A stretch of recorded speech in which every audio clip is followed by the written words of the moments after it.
con este tema de subespacios vectoriales y específicamente vamos a ver ciertas propiedades. Empecemos con este teorema.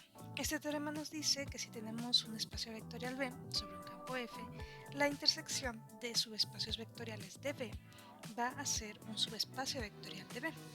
Aquí notemos que cuando habla de la intersección nos está diciendo que es una familia arbitraria. Sí, podría ser una familia en una colección finita o bien una infinita. Bien, entonces, para probar que algo es un subespacio vectorial, recordemos que debe cumplir dos condiciones. La primera de ellas es que debe cumplir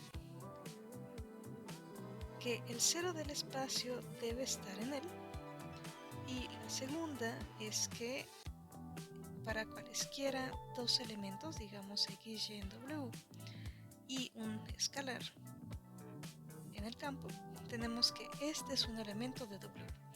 Muy bien, entonces vamos a probar que la intersección de estos espacios vectoriales, de estos subespacios vectoriales, vuelve a ser un subespacio vectorial. Bueno, entonces, ¿qué hacemos? Primero vamos a considerar una familia de subespacios vectoriales de V, digamos WI, y este I está indizado por un conjunto I. Bien, ahora, como cada uno es un subespacio vectorial, en particular pues cumple estas dos condiciones. Cumple que el cero del espacio está en WI. Entonces, el cero de V está en WI y esto es para todo índice I. Por lo tanto, pues el cero de V estaría en la intersección de todos. Ahora bien, vamos a tomar dos elementos que están en la intersección y un elemento en el campo. Como cada uno es un subespacio vectorial, se tiene que este x más a y es un elemento en WI para todo I. Como este elemento está en todos, entonces está en la intersección. Por lo tanto, la intersección me cumple las dos condiciones de la definición y sería un subespacio vectorial de V. Muy bien. Ahora veamos la siguiente definición. Sea V un subespacio vectorial sobre un campo F y S un subconjunto de V. Vamos a definir lo que es el subespacio vectorial generado por S. ¿Que quién va a ser? Va a ser la intersección de todos los subespacios vectoriales que contienen a S. Y lo vamos a denotar de esta manera. ¿Sí? En pocas palabras, pues tenemos que este subespacio se ve de esta forma, como una intersección donde aquí vamos a considerar W subespacios vectoriales de V y tales que contienen a S. Notemos que por el teorema anterior sabemos que la intersección de subespacios vectoriales es de nuevo un subespacio vectorial. Entonces, si aquí consideramos subespacios vectoriales y tomamos la intersección, va a resultar que este es un subespacio vectorial. Muy bien. Veamos la siguiente definición que nos dice: si tienes V un espacio vectorial sobre un campo F y tienes una colección de subconjuntos no vacíos, digamos desde S1 hasta Sn, vamos a definir la suma de esta colección de subconjuntos no vacíos, la cual vamos a denotar de esta forma. ¿Y en qué consiste? Bueno, los elementos de esta suma se van a ver de la siguiente manera, como una suma finita de x1, x2, así hasta xn, donde cada xi pertenece a Si. Y esto es válido para cualquier índice que esté entre 1 y n. Muy bien. Bueno, ¿qué pasa con la suma?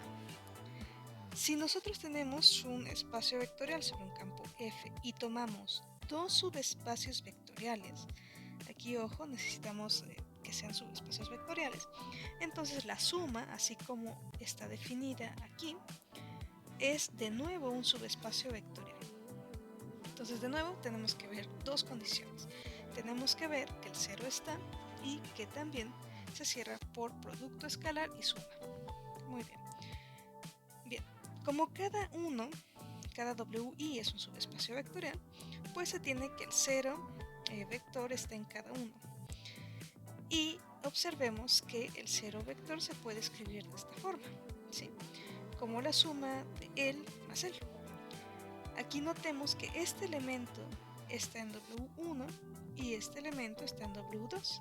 Entonces este es un elemento que se está expresando como una suma, donde el primer sumando está en W1 y el segundo sumando está en W2. Entonces, por definición, este elemento 0 de B estaría en la suma. Ahora, por otra parte, vamos a tomar dos elementos X y Y en la suma de W1 con W2.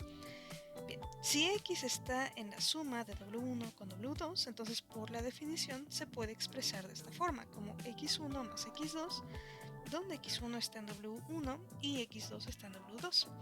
Y de manera análoga, pues Y también tiene su propia expresión, ¿sí? Como Y1 más Y2, donde Y1 está en W1 y Y2 está en W2.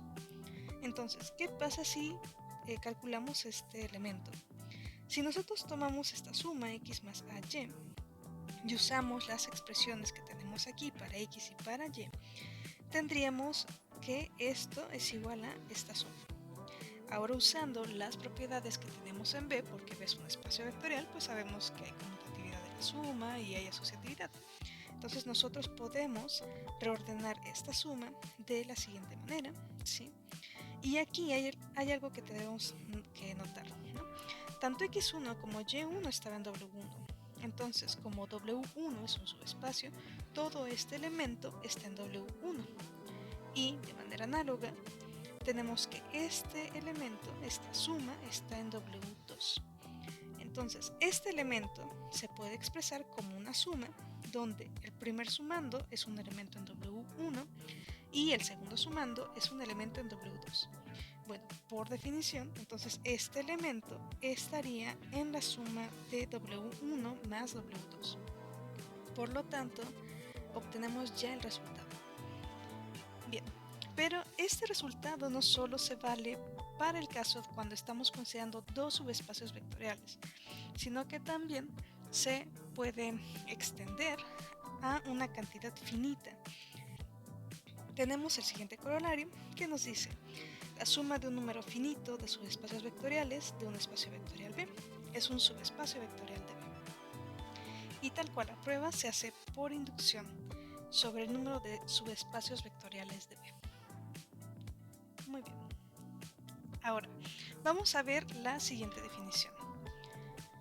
Dado B un espacio vectorial sobre un campo F y W1, W2, dos subespacios vectoriales de B, decimos que B es la suma directa de estos subespacios vectoriales si cumple dos condiciones.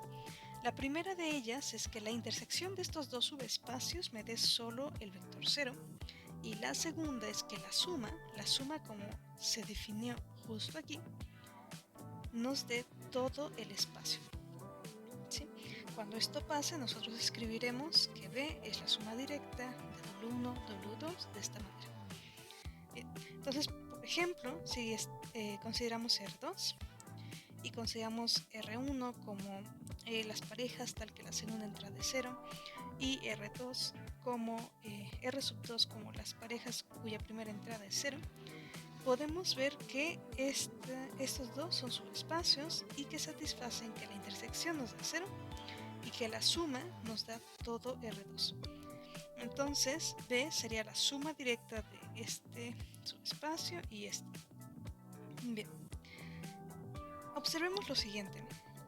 Si decimos que B es igual a esta suma, entonces cada elemento de B va a tener una expresión de esta forma, como X1 más X2, donde X1 está en W1 y X2 está en W2.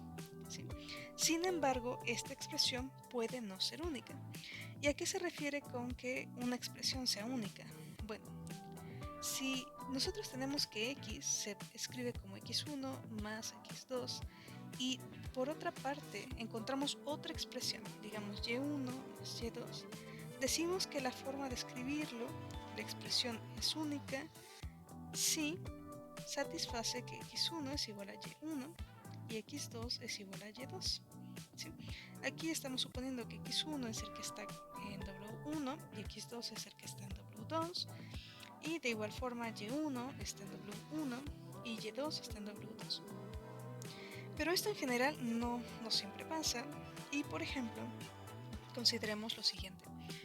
Tomemos W1 como las ternas tal que la última entrada es 0. Y W2 como las ternas tal que la primera entrada es 0. ¿Sí? Estos vistos como subespacios vectoriales de R3. Entonces es fácil ver que R3 en efecto es la suma de estos dos subespacios. Sin embargo, si por ejemplo tomamos un elemento arbitrario en R3, x1, x2, x3, pues observemos que lo podríamos escribir de esta forma, ¿sí? Donde este está en W1 y este está en W2, pero también lo podríamos escribir de esta manera, con este en W1 y este en W2, ¿sí?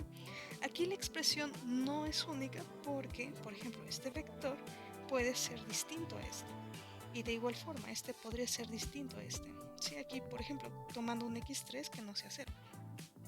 Entonces, esta expresión no necesariamente es única, aun cuando tengamos que todo el espacio se puede expresar como una suma.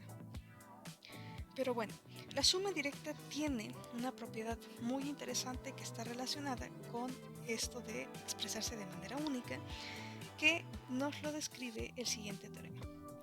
Si nosotros tenemos B un espacio vectorial sobre un campo F y tomamos dos subespacios vectoriales, entonces B es la suma directa de estos dos subespacios si y solo si cada elemento de B se expresa de manera única como x1 más x2, donde cada xi pertenece a wi. Bien, entonces veamos la idea. Supongamos que B es la suma directa de w1 y w2. Ok, entonces tenemos que ver que se expresa de manera única cada elemento en B. Entonces tomamos un elemento x en B y supongamos que tenemos dos expresiones, x1 más x2 y y1 más y2. Entonces, ¿qué podemos hacer? Bueno, este x1 lo podríamos pasar de este lado, ¿sí? Sumando el inverso aditivo, y este x2 lo podemos pasar de este lado, sumando el inverso aditivo. Entonces, con esta igualdad, nosotros llegamos a esta que está aquí. Y aquí lo que hay que observar es que el lado derecho, tanto x1 como y1 están en w1. Entonces, este de nuevo es un elemento en w1. Y el lado que está acá, el lado derecho, tendríamos que este es un elemento en w2. Entonces, este elemento es tanto elemento de w1 como en w2. Entonces estaría en la intersección, pero sabemos que la intersección es solo el cero vector, ¿no? Porque estamos suponiendo que B es la suma directa de W1 y W2. Entonces, si la primera resta es igual al cero vector, esto nos implica que los dos elementos son el mismo. Y si la segunda resta es igual al cero vector, esto nos implica que son el mismo. Por lo tanto, la expresión es única. Bien. Ahora, por otra parte, supongamos que cada elemento en B se expresa de manera única. Bien, entonces como cada elemento se expresa de manera única, entonces en particular sabemos que se expresa, ¿no? Y con esto tenemos que B sería la suma de W1 más W2. Ahora, ¿qué necesitamos ver ahora? Que la intersección solo es el cero vector. ¿Qué hacemos? Tomamos un elemento X que está en la intersección. Entonces, observemos que este elemento, como está en la intersección, podríamos expresarlo de esta forma, como X en W1 más el 0 que está en W2, ¿sí? O bien podríamos poner el 0, que también está en W1, y X que está en W2. Ajá. Pero la expresión es única, entonces si la expresión es única, por hipótesis, tenemos que este elemento X tiene que ser el mismo que está aquí. Y este elemento tiene que ser el mismo que está acá. ¿Sí? Por lo tanto, ¿qué obtendríamos? Tendríamos que X tiene que ser el cero vector. Y en consecuencia, lo que hemos probado es que la intersección solo consiste del vector 0. Como probamos que la intersección solo tiene el vector 0 y antes habíamos argumentado que todo el espacio es la suma, obtenemos que B es la suma directa de W1 y W2.